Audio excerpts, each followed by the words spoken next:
The horse had died 2 days ago. A man who believed he had the whole world at his fingertips, now stranded in an ocean of sand, his steed nothing more than a motionless pile of meat, and his newfound riches useless.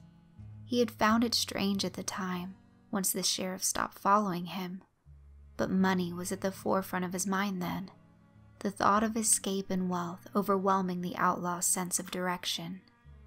There had not even been train tracks for him to follow since his joyful escape, and now he was at the mercy of the blistering Chihuahuan desert, a man all but dead, reclining against the corpse of the mount that had once promised such freedom. He struggled to even lay his hand against the bullet wound in his gut, much less press against it, his own blood dry and caked onto his dusty clothes. Tired, brown eyes pointed towards the sun and blue sky above, following a circling turkey vulture overhead, fat, bearded jaw slack as the outlaw waited for eventual dehydration to set in, his lips dry and cracked. It took him nearly a full minute to register the stranger standing not 2 feet in front of him, struggling to lift his head even an inch to face what he suddenly had hoped was salvation. New dreams of rescue were dashed just as fast as they came. The outlaw dropping his head back to look at the sky once more, upon noticing that the figure before him clearly had no intention of bringing him out of his current predicament. "Mind if I join you for a few moments?" The voice was soft-spoken, distinguished. It was the kind of voice one would expect from a businessman, an educator. It was comforting. The outlaw gave a weak gurgle in reply, obviously in no condition to do anything about it in the first place. The stranger took his place up against the carcass, long fingers lifting a cigarette to his thin, wrinkled lips and taking a deep drag before exhaling, foul-smelling smoke filling the air around them. With some effort, the outlaw spoke, not even making the effort to face his new companion as he did so. "Are you gonna kill me?" The stranger's glassy, fishy eye blinked, his lips pursing, as if considering it for a moment. "I don't think so. No. I don't believe it's my call to make."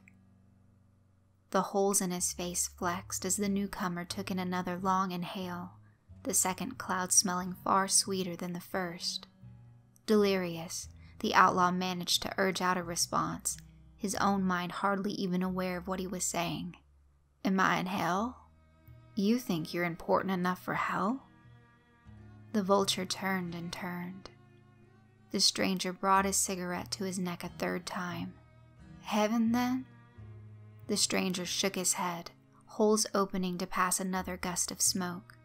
"No such thing." They sat in silence for a few moments, the outlaw's tongue making an effort to reach his lips to wet them, but to no avail. The stranger finished his smoke and immediately dug around in his jacket pocket for another, holding it out to his near comatose companion with an expectant look in his eye, leathery purple skin clutching the stick tight between his fingers.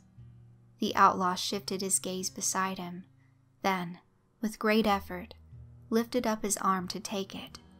He raised the stick to his mouth, but just before asking for a match, he noticed the dried finger within the tobacco paper, so small it must have belonged to a child.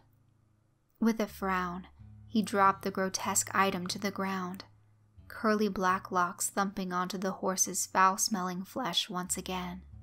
The stranger had already lit another, and if one listened close in the air, they would hear the sounds of the flesh bubbling under the heat. In silence, they rested, years seeming to pass them by, despite mere moments being exchanged between the two. The vulture cawed. "What happens to me then?" The stranger's lips pursed again at the question, his many orifices blinking. "Beg pardon?" The outlaw coughed weakly, dust escaping his lungs as the stranger polluted the air with the scent of chrysanthemums. "No heaven, no hell? Then where?" The dying man's voice grew weaker with every word. The stranger twirled the burning cigarette in his grip, his glassy eye blinking on his forehead as he sank deep in thought. After a few moments of consideration, he shook his head once more, dismissing the subject. "Best not to trouble you." His vision fading, the outlaw traced the circling of the vulture against the sky, over and over, round and round, opening his mouth to speak once more. "At least it will all be over soon." The stranger took a deep breath beside him, turning the stick between his dagger-sharp teeth to ash. Dozens of tiny holes belched smoke that smelled unmistakably like apple pie. "I wouldn't count on it." The stranger stood without saying another word, and left as easily as he had come. The outlaw watched him light another match before shutting his eyes, resting his head on the bleached white bones of his long-dead mount, the skeleton picked clean.